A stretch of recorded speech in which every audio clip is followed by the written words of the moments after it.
TV पर लगातार बारिश की खबरें दिखाई जा रही थी। सोहन भी मजदूरी का काम करने के लिए शहर गया हुआ था। सोहन शहर के पास एक निचली बस्ती में रहता था। जब उसने घर जाते समय एक दुकान पर खबर सुनी तो वो बहुत डर गया था। आज की बड़ी खबर कि कई निचले इलाकों के घरों में पानी घुस गया है और बताया ये जा रहा है कि पानी में घर डूब चुके हैं और लोग घर से बेघर हो चुके हैं। उनके पास खाने के लिए कुछ भी नहीं बचा है, इसलिए लोग अपने घरों को छोड़कर दूसरी ओर जा रहे हैं ताकि वो बच सकें। भैया ये खबर कितनी देर पहले की है?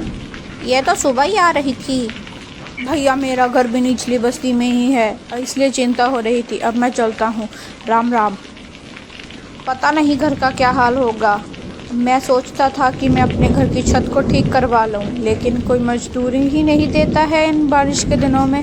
अब मैं क्या करूँ भैया, मैं तो बर्बाद हो जाऊँगा। सोहन घर जाता हुआ अपने आप से बातें कर रहा था।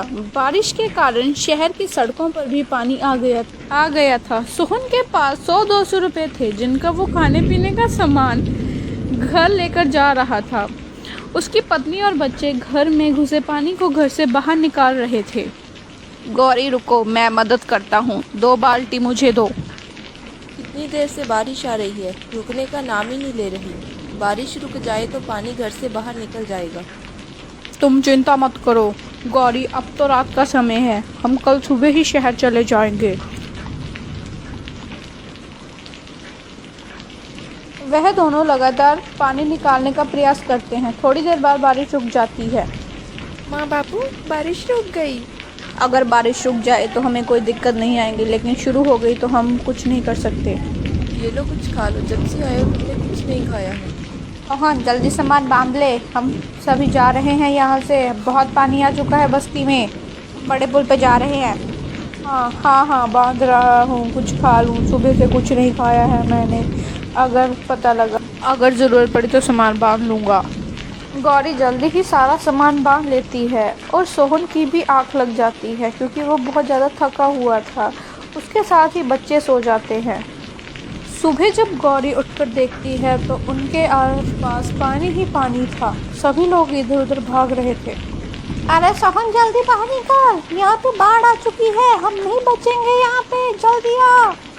अरे गौरी जल्दी निकल, बच्चों को लेकर, बाढ़ आ चुकी है यहाँ पे, जल्दी आ। उठो बच्चों, हमें यहाँ से जाना होगा।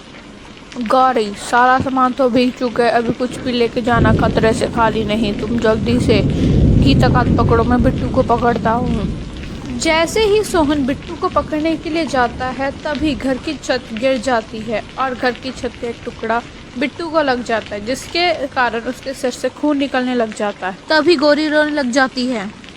सोना जी कुछ करो, बिट्टू के सिर से बहुत खून बह रहा है, वो आंखें भी नहीं खोल रहा। घबराओ मत गौरी, मैं कुछ करता हूँ। तभी सोहन वहाँ से चले जाता है और इधर उधर मदद मांगने लग जाता है। भैया जी अगर आप रामपुर जा रहे हैं तो किसी डॉक्टर को भेज देना, आपकी बड़ी मेहरबानी होगी। भैया जी तुम्हें यहाँ कोई डॉक्टर नहीं मिलेगा, ये निचला इलाका है, यहाँ कोई डॉक्टर नहीं आता। भैया जी यहाँ पर आपको कोई डॉक्टर नहीं मिलेगा, आप पुल तक पहुँच जाइए, क्या पता आपको कोई मदद मिल जाए। हाँ ये ठीक है, क्या पता कोई मदद मिल जाए। हे भगवान मेरे बच्चे की रक्षा करना। सोहन बाढ़ के पानी में तैरकर पुल की ओर जा रहा था। उधर गौरी का रो रो कर बहुत बुरा हाल था क्योंकि बिट्टू की सेहत बिगड़ती ही जा रही थी, वो बहुत ज़्यादा बीमार हो रहा था। उधर बाढ़ का पानी भी बहुत तेज़ हो रहा था। जी कहाँ रह गए आप, जल्दी आओ, बिट्टू बहुत बीमार है, उसे बहुत तेज़ बुखार आया है।